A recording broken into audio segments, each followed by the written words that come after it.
Hello, hello, hello, my Let's Talk family. This is Regina Smithwick, your host of Let's Talk, and this is the Business Spotlight Edition. I'm so excited today that we have a young lady from Sweden is actually visiting with us today, and we're going to be talking about menopause. And this is Alison Bladh. And when we get back, we'll go ahead and get ready. So let's talk.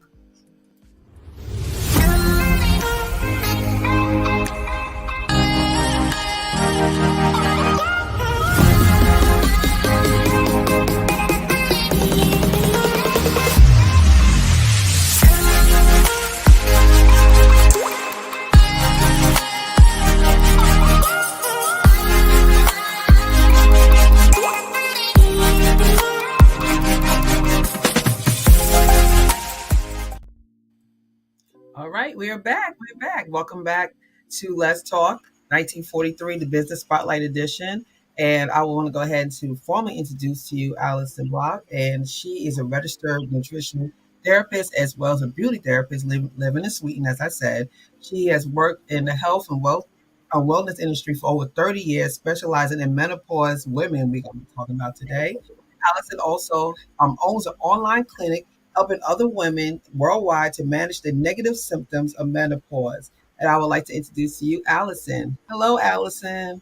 Oh, hello. It's lovely to be here with you today. Thank you so much for having me on your lovely podcast.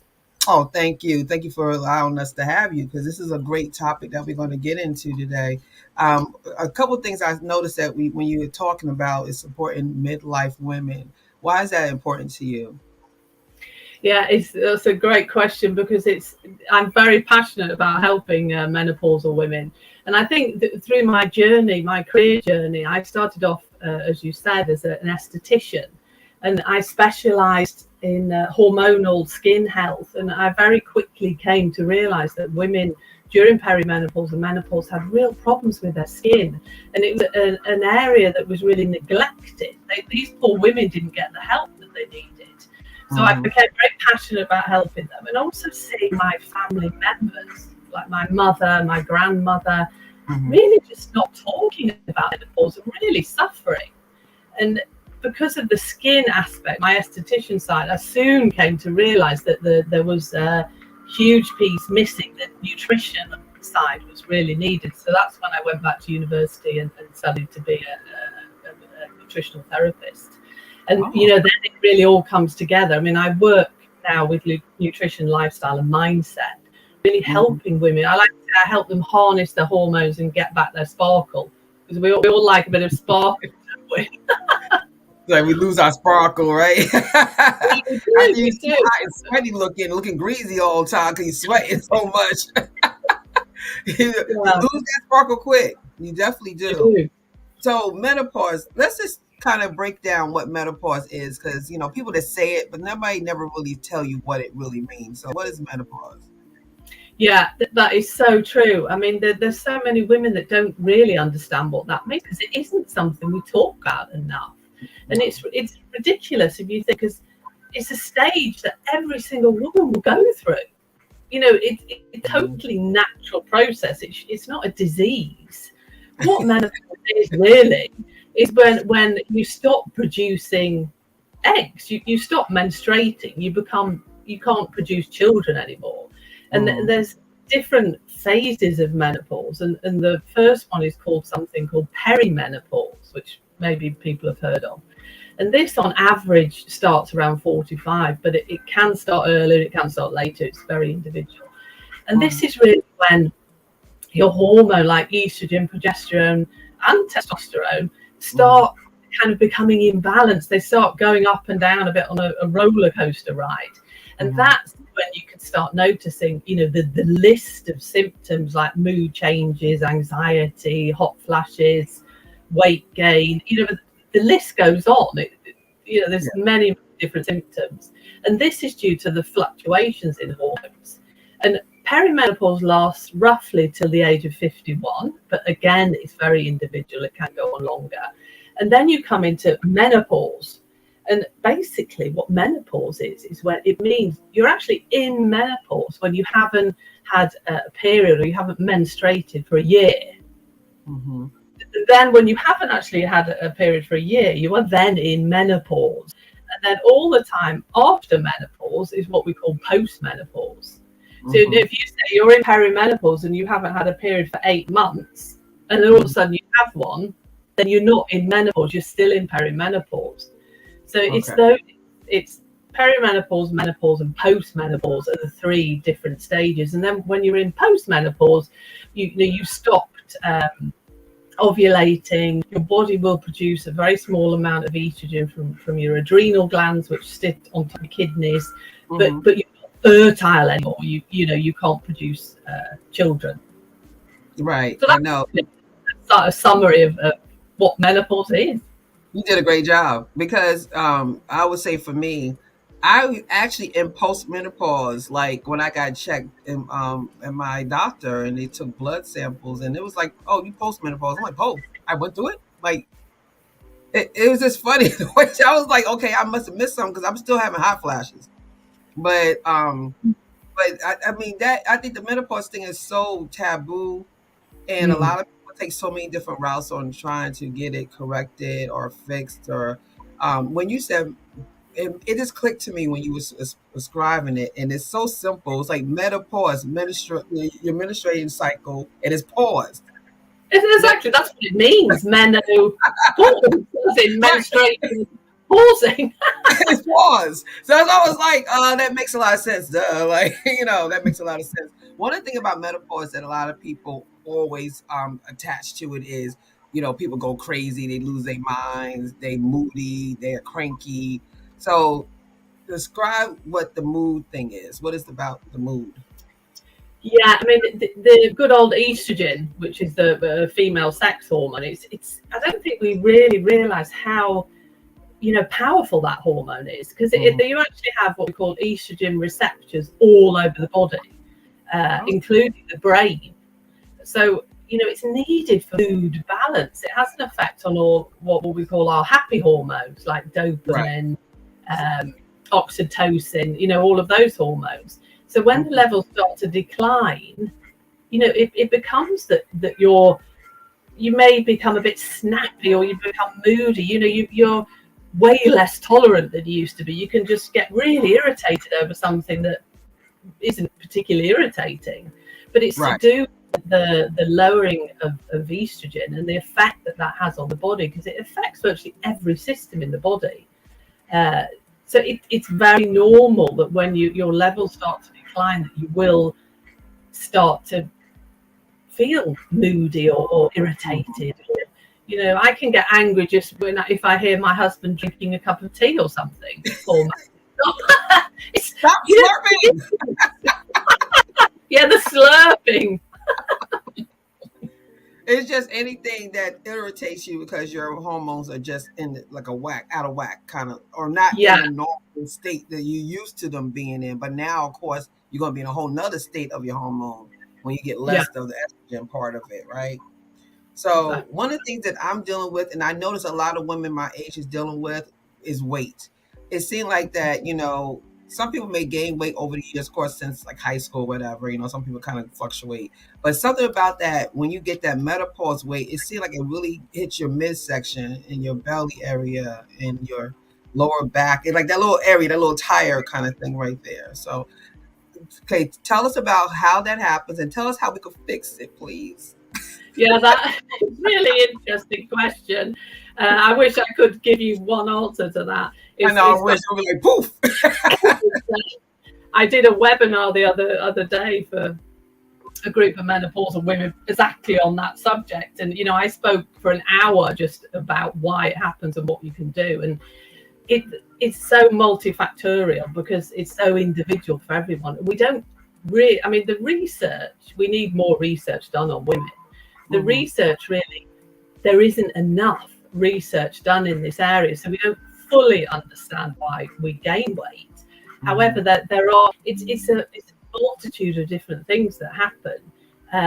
One thing that is so detrimental for weight gain is stress. If you're constantly suffering from chronic stress, you will not be able to lose weight. It's very, very difficult, because basically the stress hormone cortisol is what you release when you're stressed, is a fat Mhm. storage hormone. And it's very typical that comes around the stomach area, the Mhm. stress hormone. But Mhm. also as we get older, we women, we change our shape. So we go from like a pear shape to like an Mhm. apple. So it's very common that you have the abdominal, the belly fat. Mhm. Um, it can, I mean, the reasons why does this happen? One area that can be is thyroid. The thyroid gland sits in your throat here, and that Mhm. is like the engine of your body. And it's very common, and it becomes more predominant as we become older as women, that you can Mhm. have issues with your thyroid, and that really affects weight gain. We Okay. lose muscle mass, and Muscle. we want muscle because muscle burns energy. Uh, Mhm. Muscle mass, and we become more sedentary. We're not as active as we used to be. So there's many things. And also going back to the stress element is if you're chronically stressed, your body will produce stress hormones Mhm. before estrogen. The adrenal glands, which sit on top of the kidneys, produce a small amount of estrogen. But Mhm. if you're chronically stressed, it won't do that. It will always prioritize the stress hormones. And your body's very clever. What it'll then do, it'll think, oh no, there isn't any. We need a little bit of estrogen here to keep things like ticking over. And Right. fat around the middle is what we call, it can be hormonal fat. So your body will actually store fat because you can store estrogen, a type of estrogen, in fat around the belly area. So your Oh. body will store this hormonal fat, and that Mhm. hormonal fat can be really tricky to shift. So I mean, Yeah. yeah. And Yeah. what can you do? You asked me what you can do. I mean, that's another huge question. She's like, "Well, I'm gonna do the best I can. I can't do it all in a couple minutes." I mean, just give us a No, couple that's bullet points. fine. You really need to sit down and really look at what you're eating and think, okay, should I be eating so many processed foods? Should I be eating so much sugar? You really need to cut out all the refined processed foods. The standard American diet really is just full of Mhm. refined carbohydrates, and Sure. they shoot your blood sugar up, and you just store all that energy as fat, predominantly around the middle area. Eating more of a Mediterranean style diet is been shown in studies to be really beneficial for overall health and for weight loss. And that's more, fish, oily fish, poultry. If you're vegetarian, then more soya based alternatives, nuts, seeds, legumes, fruit and vegetables. But really just eating, it doesn't have to be complicated. You just really want to eat real food in balance and just get rid of all the Food. processed junk. Just eat real food. Just eat real food. It doesn't have to come in a packet with 100 different ingredients on it. That isn't food. No, it's not. And they say after you should count or look at the ingredients, and it shouldn't have so many. About I don't know, let's say 7 ingredients in it. Something is supposed to be simple. It's not supposed to have a bunch of ingredients in whatever you eating or drinking. And Hmm. I noticed too that I have 2 points. So first one is when you are stressed is because you're irritable. You're irritable because you're going through menopause. So if everything, like you said, is getting on your nerves and everything, so that is the stress level going up because your hormones are all over the place. So that's automatic stress just because you're going through menopause, not even including life stress and life stuff going on top of that. So I understand that that makes a lot of sense. And the second thing is, I noticed even with my mother had weight issues when, not when she was young, but as she got older, she gained a lot of weight. And now it seems like to me, that, she's 80 years old and she's so small now. And then I noticed with her and her sisters, or even people her age, they don't eat a lot. They used to eat more when they were younger, but it seems like the older they get, the less they eat. They eat just, eat to survive. Like they eat to really just eat, not to overly eat or eat a bunch of junk, or they just eat just enough to make sure they still living. Is that something with that is after menopause, or you get a little older, a couple years down the line, do you don't eat as much? Is that something that naturally happens as you get older? Yeah, that is seen a lot in elderly people, that they don't, and protein is a key thing, and that's so crucial for everything. And as we get older, with loss of muscle mass, and also bone health is a key, really important Mm-hmm. issue in menopause and Mm-hmm. post menopause. That Mm-hmm. that yeah, that is very common when you look at people that are this, like your mother, that they don't. I think that you're older, and there can be many issues attached to it. Maybe you just don't. Your taste deteriorates. Your smell. I think that the pleasure in food isn't quite the same as it was when I you think were. that's it. I think that's it because they don't really even like create. They may create something here or there. My mother, but she really like doesn't eat. Like she eats, but nothing like she was when she was younger. But it's not just her. I notice it around with other people, like her sisters and people that eat. And they eat just in little portions of food. They don't go over crazy with food, and that's a good thing. You eat just, but you need to eat the right stuff. That would be the key, right? That protein. Yeah, I mean, we eat way too much. We're not. Our bodies are not designed to eat constantly. We're constantly grazing. You don't need to have like 3 big meals a day and 6 snacks, and then go to the fridge another 10 times. You do not need to do that. She's like, okay, grazing is my issue. And I actually just really last week said enough is enough. I feel bloated. I feel it's like yucky. That yucky, bloaty feeling you feel when you eat a bunch. And I got so tired of feeling that way. I said, you know what? I can't do this no more. I cleaned out everything. I eat healthy snacks. I do shakes with bananas and stuff in it. Stuff like that in the mornings. I feel better. I can tell the difference in my body already, just not feel bloated because I'm not eating a bunch of junk. Yeah. So I mean, you feel so much better, and I mean, well done for doing that, because it's not easy, is it? It's very, no, your it's body not. is so clever, and the processed foods, the ones with lots of fat and sugar, that combination is just what your body likes, and it will crave that because it gives you that instant kick and energy. So it's difficult but the best thing is to not have them in the house, like you say. Just get rid of all that. Don't have it there. Then you're not tempted. Right. And you know what you do? I'm gonna tell you what I did. I cleaned it out. I started eating right, and then I got so used to going downstairs and getting like a late snack or something, and I went downstairs like something was there. Like I was went and I just sat there and stared at the cabinet like I'm like, what am I doing? There's nothing in here. Like it's like your body is so accustomed, your brain is so accustomed to doing certain things, and it's looking at you like, what? Where's the stuff at? Like, where's the fix? It's Yeah, gone. it's like a habit, isn't it? It becomes a habit, and that's why. So there's a lot of research coming out now about intermittent fasting and time restricted eating. Okay, it's not for everyone, but it can. With the clients that I work with, it's been very successful. That you Yeah. don't, going back to what we said, you don't need to eat all the time. Your poor digestive system needs a break. It's okay to stop eating at 7 in the evening, for example, and then start have breakfast at 7 or 8, because then you've got a good.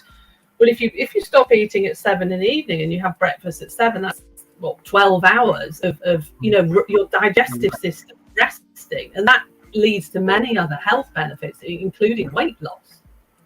Yeah, that's true. So now we tackled the diet portion of it and we talked about bones. And so let's talk about the symptoms, how to manage your symptoms. Like how would you recommend us to manage it?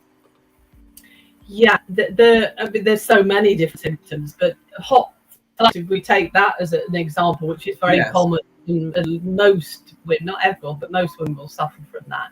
It's going back to what we were saying earlier, is really thinking, you've got to do the whole thing. You can't just think, okay, I'm going to do one thing and it's going to make me feel better. For example, I'm going to get rid of all my processed food. I'm going to eat the Mediterranean style diet. That will Okay. absolutely make you feel better.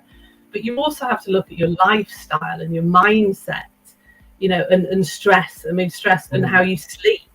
It's Hmm. looking at the whole picture, really.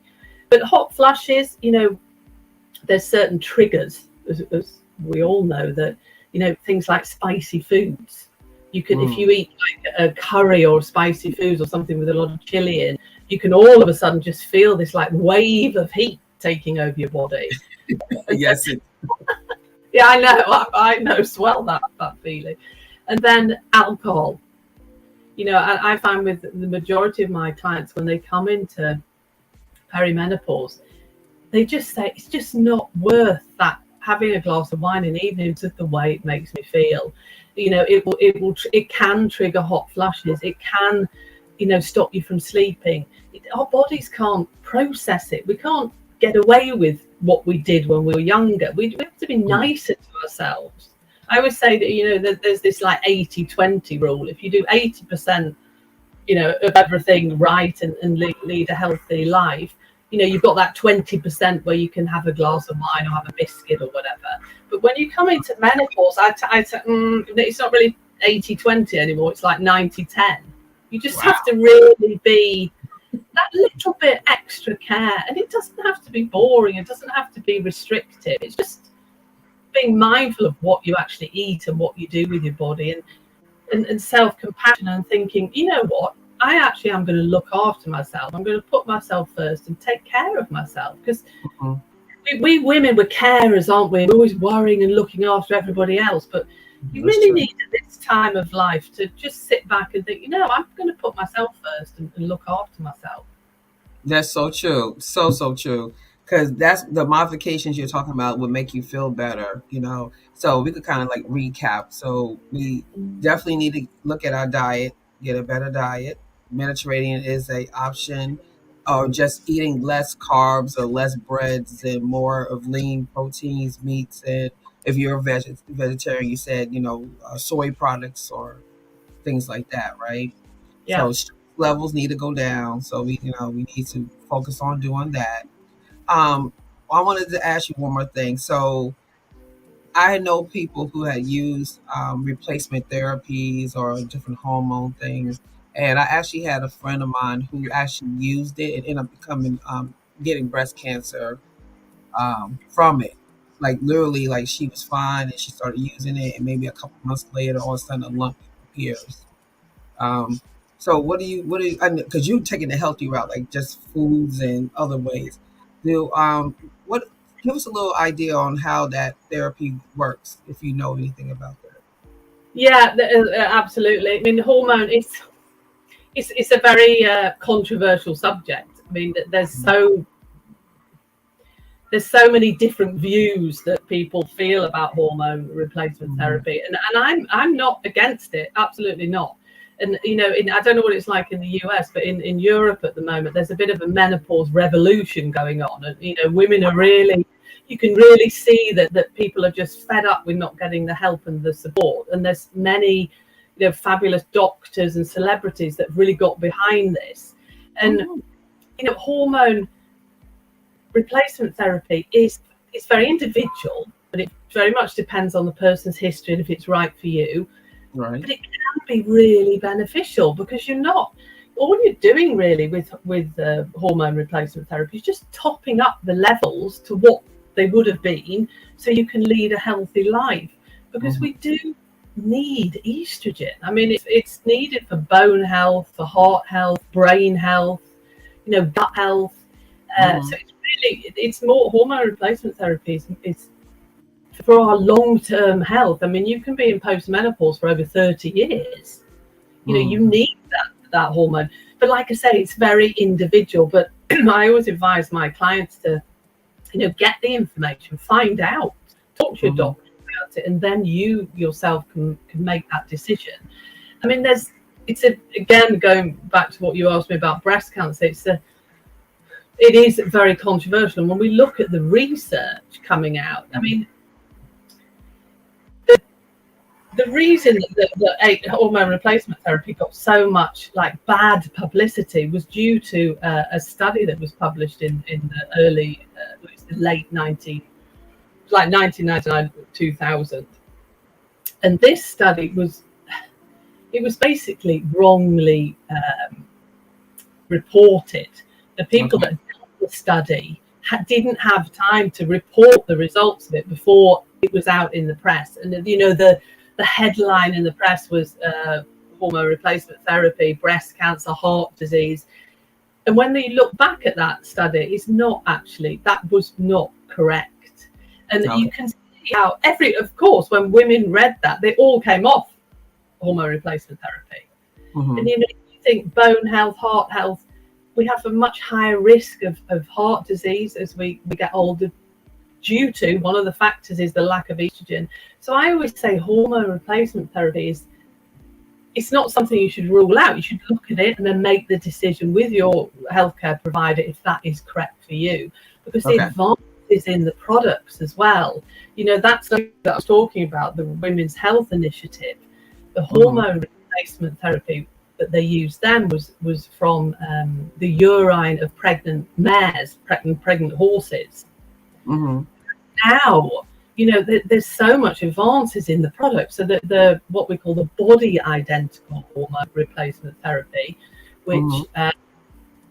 is said to be the one that is identical to your own body's hormone. It comes from yams, so that's a totally natural product, and Oh, it's creams, gels, and then depending on your health and what your doctor says, you maybe need progesterone as well. So it just, you need to get all the information in front of you and then make a decision for yourself, because hormone replacement therapy has really changed many women's lives for the better that are really suffering through menopause. I mean, it's like you've got hormone replacement therapy, you've got nutrition, you've got the lifestyle, the mindset. You need to work on them all, because I mean, right. nutrition can't replace estrogen. You can Hmm. really help and really help to balance the body, but a food can't replace the estrogen that you've got, but you can make yourself feel so much better by eating correctly. Right. So eating correctly, stress levels, all that is not replacing estrogen, but it just kind of helps smooth out the symptoms of it. But if you Yeah, want to it replace it, helps to balance everything. Yeah, yeah. Sorry, that was a very long answer to that question, but no, it's no, no, again, that was great. No, that was great because see, this topic is very important. Like I said, I know that I'm totally affected by it right now. There's a lot of baby, not well, not baby boomers, but I'm a '70s baby. It's a lot of us out here. So a lot of the late '40s, early '50s, there's a bunch of population of us out here now that's going through this, but it's not really being talked about and it's not really being described or explained to us. It's kind of like, you know, I know that my mother, my grandmother, my great grandmother, everybody from now to the first of time, all been through this, and a lot of us didn't have anything. We just went through it, we just dealt with it. You just put your face in the refrigerator, get a fan. You always see those like those commercials when you go through it. They see somebody just take the ice and put it on their face, and but it's real. Like you described, Allison, it feels like a ball of heat from your bottom, and it just rises and it goes straight to your head. And then you start seeing the little trickles of the sweat start forming, and people get you like you crazy. Like they're like, "What's wrong?" I'm like, "Menopause." Like you keep living, you're gonna have it too. Like it's everybody. Like you said, every woman, well, different levels of it. Some women go through it, they don't even know they had it, and some women really have it really bad. So you're not gonna know, but definitely like Allison said, go to your doctor if you have any symptoms of menopause or get tested, get a blood test and find out where you stand. That's what I did. It told me where I was at and my levels or where how far I was in this process. So you need to know that because you need to change because you like I have a lot of my friends now. They like everybody's like I'm gaining this weight. I don't know where it's coming from. I eat one piece of cake and I gain 5 pounds. Like what happened? Like that never happened before. I could eat all this stuff and never gain weight, and now when I eat stuff, it goes straight to my midsection. Yeah, That's that is, it's so true. And get the support that don't be afraid to ask for help, because there's many fantastic people out there that really specialize in menopause to get the help and the support that you need. Yeah, definitely, definitely. So, Allison, it's been wonderful. This has been a great conversation. You are fabulous. You really helped me out to understand what's going on with my body as we speak, but not just me, but for a lot of my audience members. I have a lot of members that's around my age group, and this is going to really, really help them out. So, if anyone wants more information about Allison and what she does, as you know, she is an expert at it. She's really good. If you want to, there's information scrolling on the bottom. She has a fabulous website. I checked it out. Beautiful website. Really, really nice. Um, and then here you go with the contact, the email right there, and she'll be able to contact you. You have anything you want to say before we close out today? No, it's been a pleasure talking to you. Just one thing on my website, there's a resources page there with lots of lovely downloads on, for example, the Mediterranean style diet. Just gives you an idea of recipes and meal planning, just to make you feel better. So, everything's free on there if anyone is interested in having a look there. But no, it's been a pleasure talking to you, and thank you so much.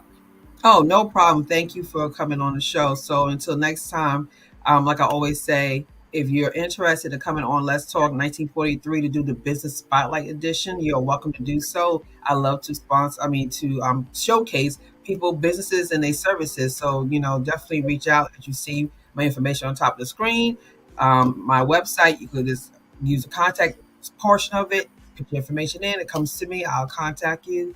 And so until next time, God bless. Thank you so much. You have a good one.